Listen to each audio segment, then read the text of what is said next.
This week on Sci-Fi Buzz, we celebrate our 200th show by time traveling back into Buzz history. I'm going to make it the best TV show in the history of television.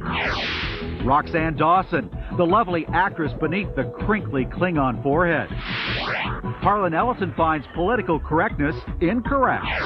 And the actor who's given up the hit series ER for science fiction. So, what's new? Prepare. Stand by. The Buzz. Movies. Personalities. Sci-Fi. FX. Behind the scenes. Cutting edge. Get ready. Sci-Fi. Sci-Fi Buzz. Cheers to you and to us, Mike Jerick here in Sci-Fi Central. We are celebrating our 200th episode of Sci-Fi Buzz. And we have some special guests coming by later. We have a big cake. It was gorgeous, by the way. A lot of memories to share with all of you, and some bubbly. Yeah. This is, of course, apple juice. No, 200 episodes is quite a milestone in television. A lot of shows don't make it past 2 or 3 or like 13 episodes. True? Absolutely. We've done it. It's a perfect age for the Sci-Fi Channel and a perfect time for our new series, Sci-Fi Buzz. I'm Mike Jerick.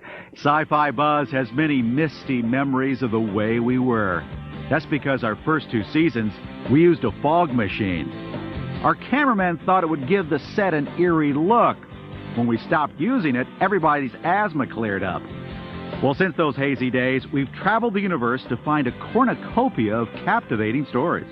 Are you getting more comfortable with the publicity and the recognition? I'm just not that outgoing to begin with, and now suddenly to have to be responsive to lots of strangers is even more difficult. Because Star Trek has played such a mammoth role in the explosion of sci-fi entertainment, we've spent a good deal of time trekking. We've buzzed with the big stars of all the Trek shows, from the original series to Deep Space Nine.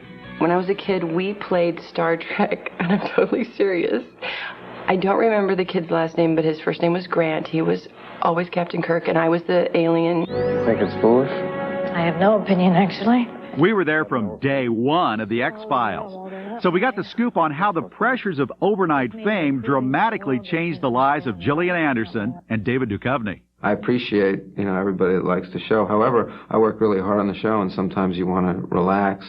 And one person coming up and saying, "Hi, I like your work," that's one thing. But if you multiply that by, 150, then your day is shot.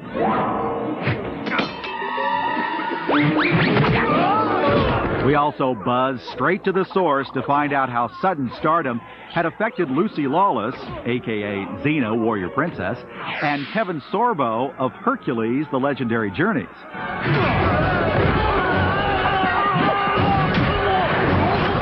Has this happened yet where guys come up to you and say, "Yeah, I can kick your ass"? Yes.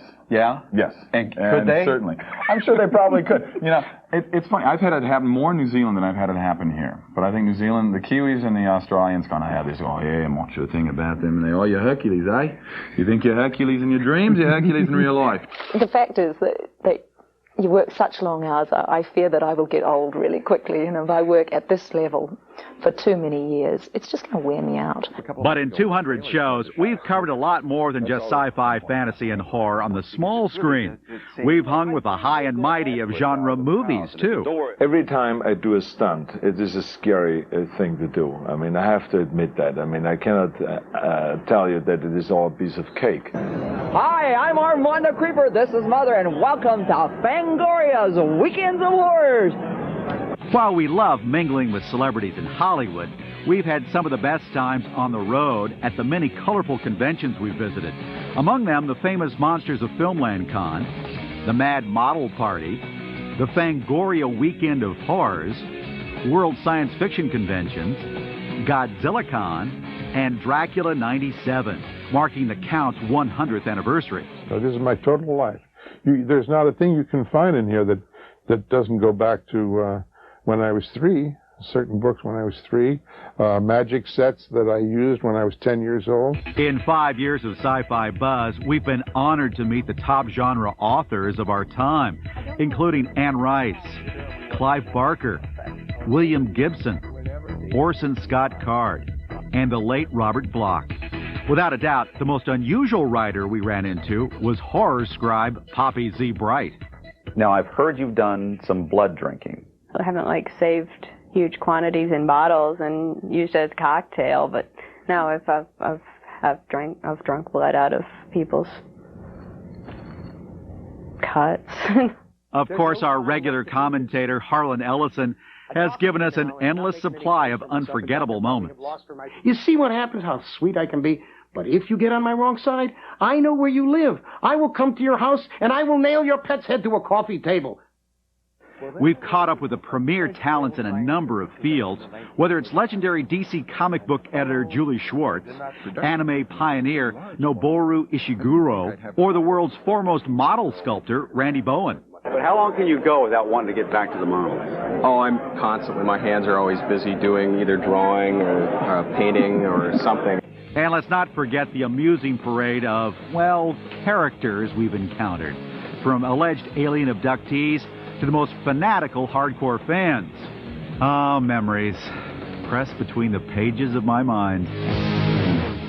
Hey, this is sort of appropriate for our 200th show, Mike. This What do you mean? Marion Davis, she's written to ask, what was your favorite Buzz interview? Now, I know what you're all going to think, and I think I'm going to say, but no, I mean, people like Arthur C. Clarke. You never interviewed him. Oh, no? No. But I mean, people of his ilk, Yeah, basically. right, Yeah. right. Okay, it was the Scream Queens. Yeah. It was the Scream Queens. They were fabulous. Here's a little taste. Could you just give me one tease? Come on,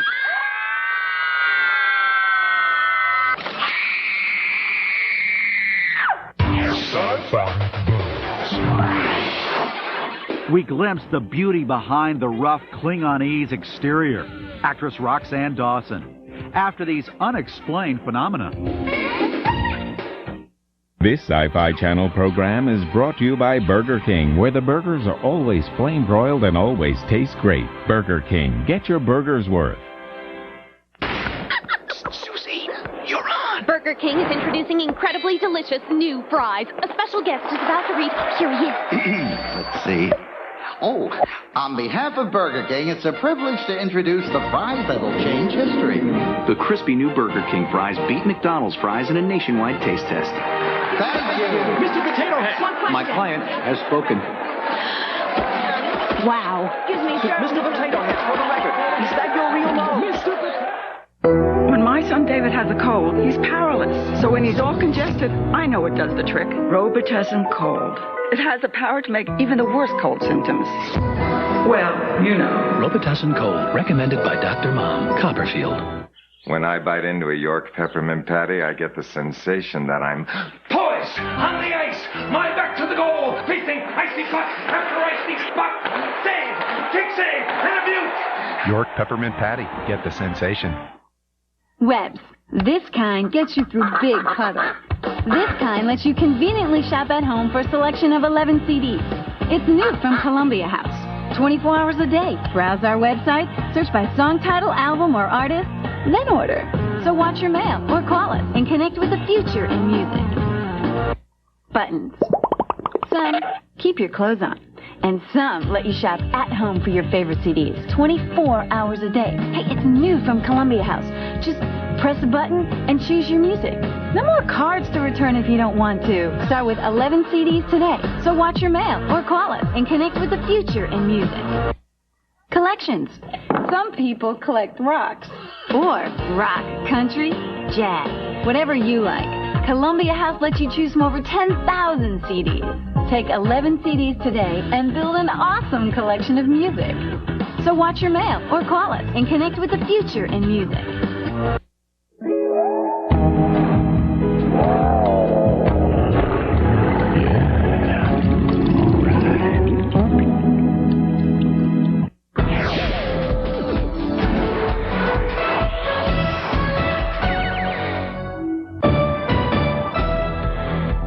My name is Scott Rosema. I'd like to recommend that the newest Space Ghost comic book that has arrived from Archie Comics is probably one of the most exciting things to come out in superhero comics in a long time, since he's such a great cartoon character.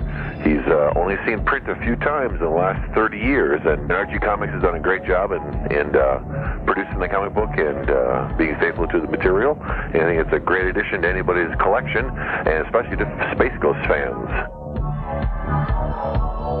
Hey Buzzers, call the Buzz Board if you want to share one of your favorites with Sci-Fi Buzz viewers. 213-851-7235 is the number. Conventions, books, videos, conferences, film festivals, give us a call. This is an active power system. It must have been built by the colonists. We'll send somebody down here to study it more closely. Right now, we've got to get you back to the ship. No, this is my discovery. It's my mission. After 200 Sci-Fi Buzz shows, I do have a favorite interview. It's Roxanne Dawson, the actress who plays the half-human, half-Klingon engineer on Star Trek Voyager. Under that alien facade, I found a beautiful, fun-loving woman who credits a lot of her success to her makeup artists. I'm very dependent on them because I come in the morning and I don't look at all like this, and they kind of do me up. And this is really, they create the character for me. I sort of step into the role, but I couldn't do it without having this. So is the makeup all above the eyebrows then? These are stuck on too. These are not my eyebrows. This is not me. This is not me. And all of this, starting from about here, down is me. Do people come up and recognize you yet? I was recognized at a car wash. And it's interesting, I was wearing a ball cap. So only this part of my face was showing. And somebody recognized me, which I thought most people wear ball caps so that they won't be recognized. I think that it's the only way I could be, because finally only this part of my face is showing, so it sort of makes sense. Let me go down to the planet. There must be some evidence left of what really happened. Maybe there are other people like Karena who might be willing to tell the truth. Physical appearance is not the only thing that distinguishes Roxanne from her character. While B'Elanna may want to partake in intergalactic flights, Roxanne is content to enjoy the technological wonder of the Internet. So do you spend a lot of time on the World Wide Web? I really enjoy sort of surfing that net and kind of finding out all these things, knowledge, experience, all of this. It's an incredible thing. I actually stand in front of my computer with my jaw dropped because I still can't believe you can do all the things that you can. Have you ever checked out the Star Trek site? I have been known to do so. And check up on, like, what the fans are saying about you? I have been known to do so. Do you ever pretend to be somebody else and then ask about your character? No, I have not done that. Yes, you have. No, I haven't. Okay. That would support our theory about what happened aboard their ship. We think that their main power conduits were overloaded by a massive electromechanical discharge. Do you like speaking Klingon? Well, the convenient thing about B'Elanna is that she's only half Klingon, and she detests her Klingon side, or is at least trying to come to terms with it. Therefore, she doesn't speak much Klingon. So, I have a couple of words. Petach, for example. Stupid human. Now, why would you choose that phrase looking at me? It just came to my mind. Kevin, Harry, let's go! Hold on, my minute isn't up yet.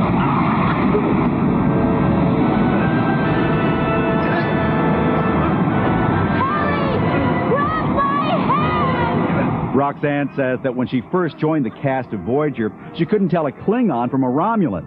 But now, with nearly 3 years under her belt, the actress is well aware of her character's heritage and is proud to be part of the Star Trek tradition. A lot of the sci-fi that's going on today talks about the future, but doesn't really have a vision. This has had a vision since its inception. And the most exciting thing about it is that a lot of that has come true. And I think that people are realizing that, and that's why more people are jumping on the bandwagon, because I feel that this show has predicted a lot of things that can and will happen, and it's exciting.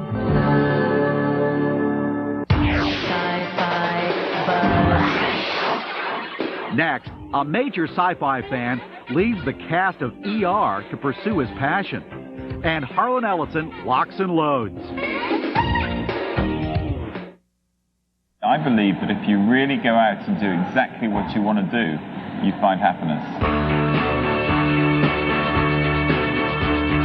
If you can do what you love, that's incredible.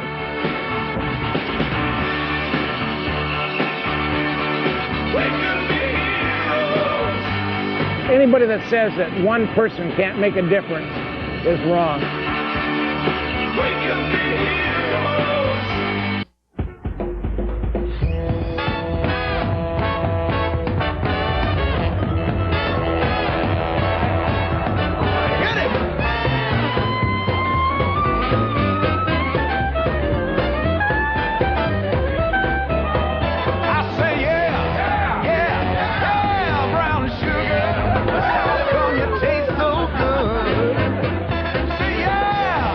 Kahlua White Russian, how come you taste so good?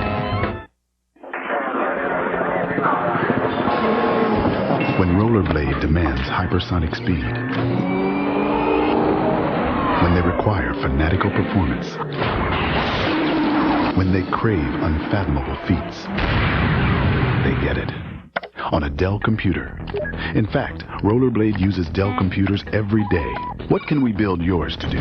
Call and for just $19.99 we'll build you this Dell Dimension XPS with a 233 MHz Intel Pentium 2 processor, 32 megs of SD RAM, 4.3 gig hard drive, Microsoft Windows 95 and Home Essentials 98, a large screen monitor, 32x max variable CD-ROM, even an AGP video card, and 24-hour tech support.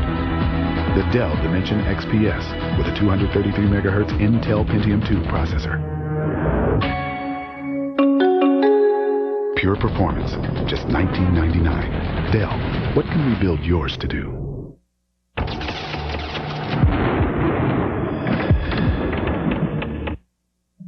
In honor of our 200th episode here on Sci-Fi Buzz, some very special guests have come by Sci-Fi Central. Some of the other stars of the Sci-Fi Channel, the guys from MST3K. Other stars? Where?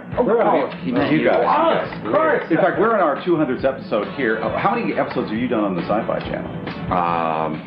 How many have we done? 150,000. We've been on since the Truman administration. And of course, before that, you were on that some other TV channel. Yeah. But nominated for a Cable Ace Award. Yeah. And that not for the first time. It's kind of like the hardware award of entertainment awards. It's, you know, it's at the lower echelon. But there we are. Being in the Insurance Hall of Fame. Well, congratulations. Thank you. All these different episodes. You know, I look to who the driving force of this particular show is. And that's me. Why, thank you. No problem. Thank you very much. I was going to ask you guys, I mean, who do you think is the driving force of your program? Bob Keeshan, actually. Absolutely. Bob Saget, actually. Now, we have some cake for you guys a little bit later on, but we're trying to... No, because the whole staff is going to enjoy the cake, so take it a little bit easier.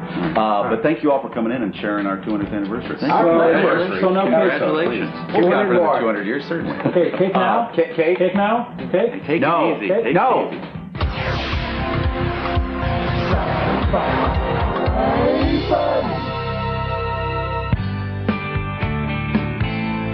Okay, let's say you're a cast member in the #1 rated show on network television.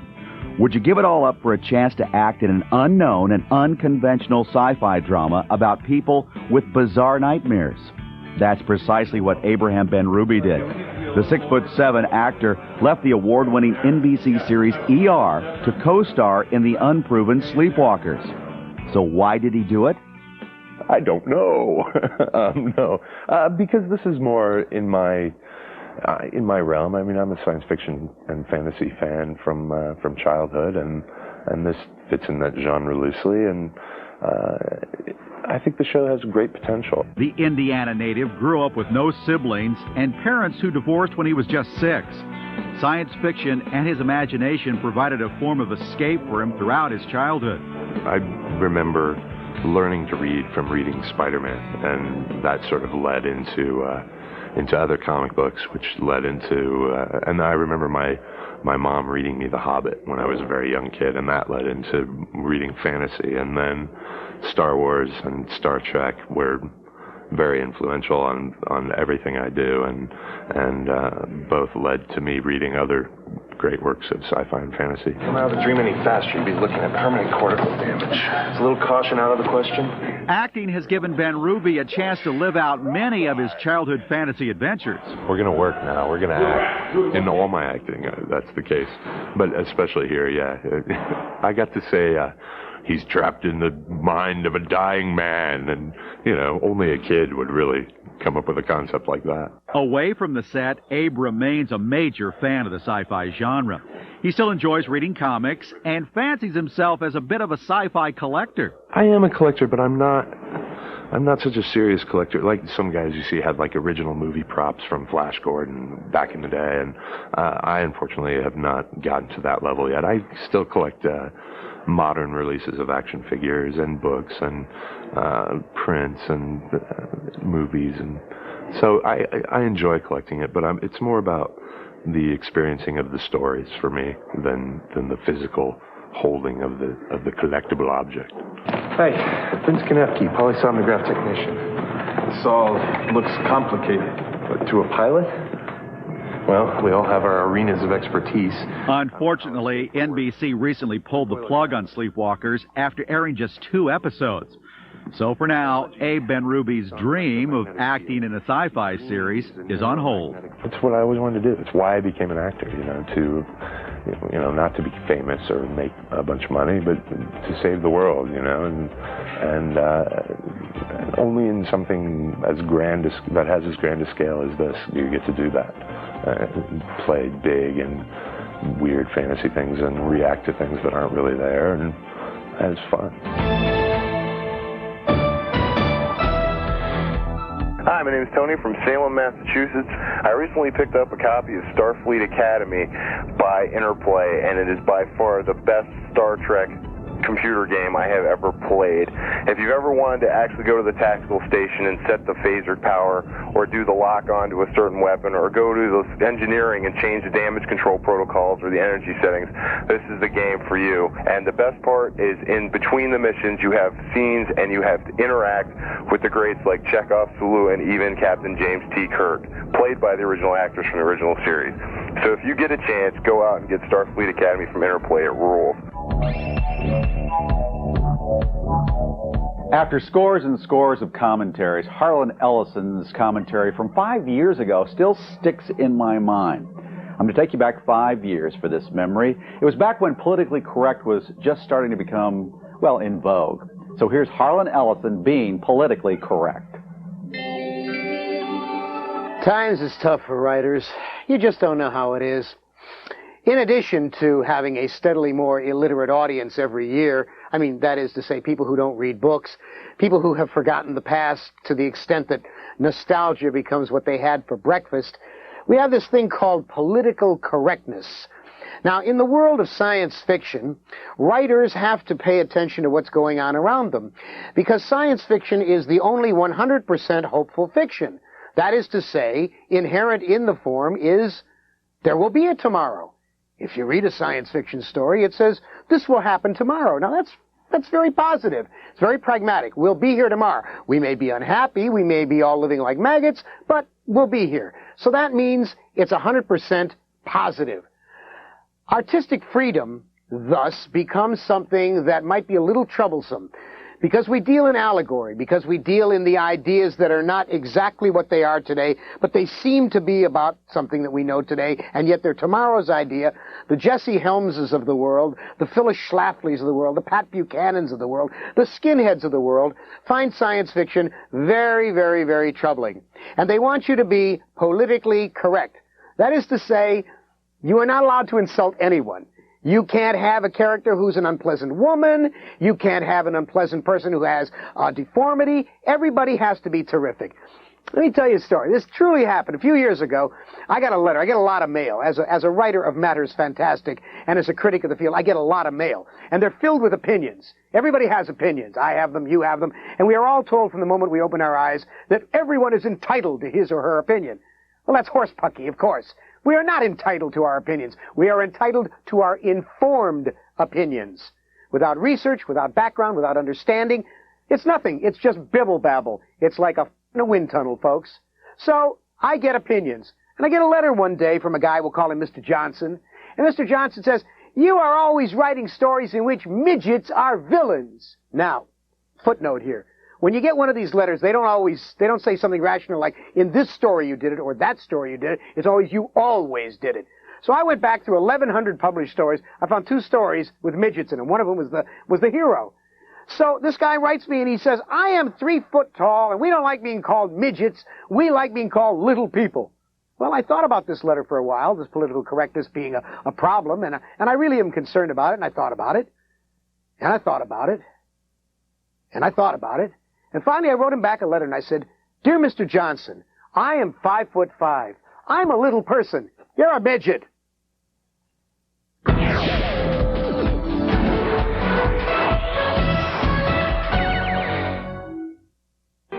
This Sci-Fi Channel program is brought to you by the Edge Pizza, new from Pizza Hut. Have you been to the Edge?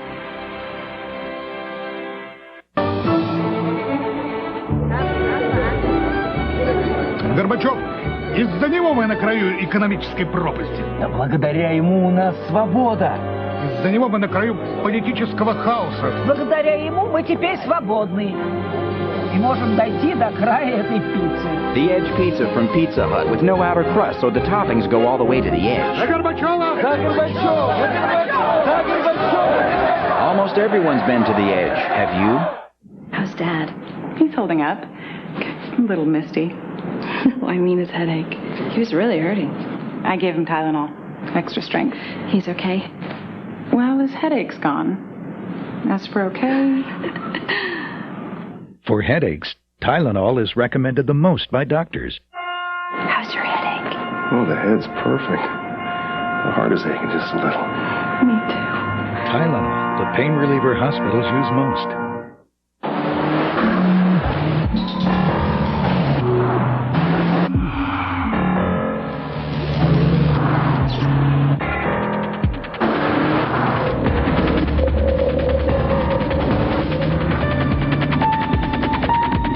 For just $2.99 a month, lease the all-new Intrigue, a sophisticated twist on a sports sedan.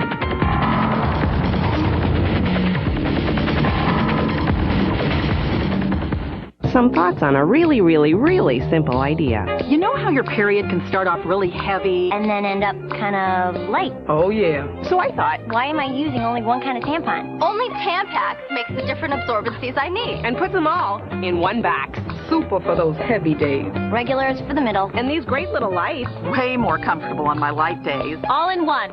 One box. The Tampax multi-pack. Making periods more convenient. One box at a time. Tampax. Women know. There is a time when the outcasts can be heroes. Space Above and Beyond. Premieres Sunday, January 18th at 7 p.m. Eastern. Sci-Fi fans, ready procurement device now. Select the Sci-Fi Channel Welcome All Species doormat. Measuring 15 by 25 inches, this black high-tech rubber doormat glows in the dark. It's only $14.95. To order, call toll-free 1-800-348-8334. You'll also receive free the all-new Sci-Fi Channel catalog. Call toll-free 1-800-348-8334 now for your Sci-Fi Channel Welcome All Species doormat. You are watching the Sci-Fi Channel. I know the guys want to eat some cake, so let's bring the cake. Staff, could you bring the cake? Cake. Oh no. Okay, what's happening? Guys. What's Man, that was good. Amaretto, cappuccino, hazelnut frosting. Nothing. It's pudding from another. You want cake? Here's cake. Oh, God. You want cake? Eat your cake and get out of here. I will. Thanks for coming by. Thank you. See you next week, everybody. Anybody have a Zantac?